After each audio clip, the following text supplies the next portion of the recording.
There's a story of a rabbi from South Africa. He wasn't even a Chabadnik. He was just a rabbi. But he was living in South Africa in the 1970s. So if you were living in Yonderville, planet Earth, in the 1970s, and you were a rabbi, you were, whether you liked it or not, you were Chabad, because the Rebbe represented all the forgotten Jews and all the forgotten places.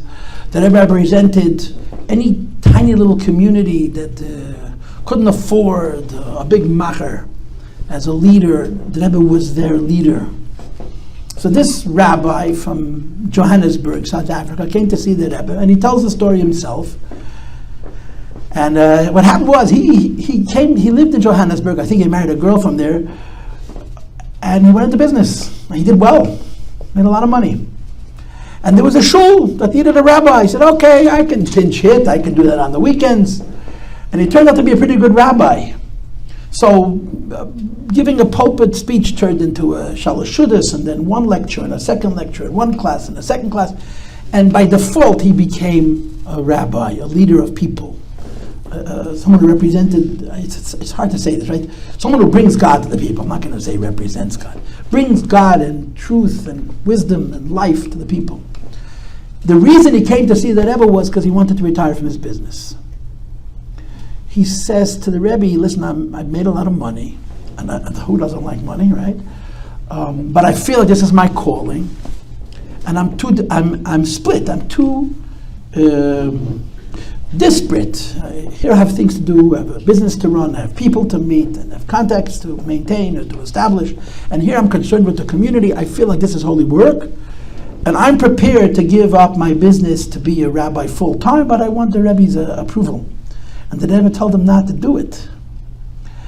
And the Rebbe said, when a rabbi is also a businessman, somehow the community is a little quieter when he talks. The rabbi is also, when he lives in the real world, you just live with him differently. It's just the nature of things. So he finally, after discussing this with the Rebbe, he said, Rebbe, Holy Rabbi, I really think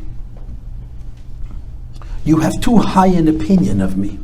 You're expecting something of me which I cannot deliver. You want me to do this? The Rebbe told him, do more business and more rabbanos. Increase your business activities and increase your rabbinic involvements. He says, Rebbe, I'm not managing with what I have. How can I increase it? So the Rebbe told him a wonderful thing. He gave him a real answer.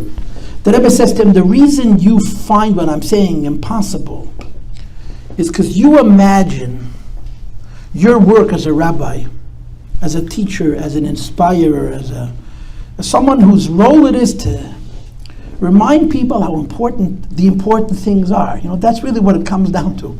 Remind people all the things that we know are important. We should actually give them time and space, because we're distracted by real nonsense, by really not important stuff. And you need people to remind us that what's really important is important to me, and it requires time, and it requires mind, and it requires heart, and it requires work, and it even requires the terrible thing called change. So the Rebbe says to him, the mistake you make is you envisage what you do as a rabbi as a chemical reaction. You take a chemical, it's stable. Take another chemical, which is stable, and you put them together and they react. There's a meeting between the two chemicals, they react.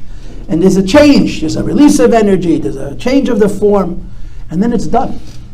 It's over. The Rebbe says, outreach, bringing Judaism to Jews is not a chemical reaction. It's a nuclear reaction. It begots itself. It's like a series of billiard balls. It's called a chain reaction. You do one action. You create like ripples in a pond. You create one action, creates a second reaction and a third reaction.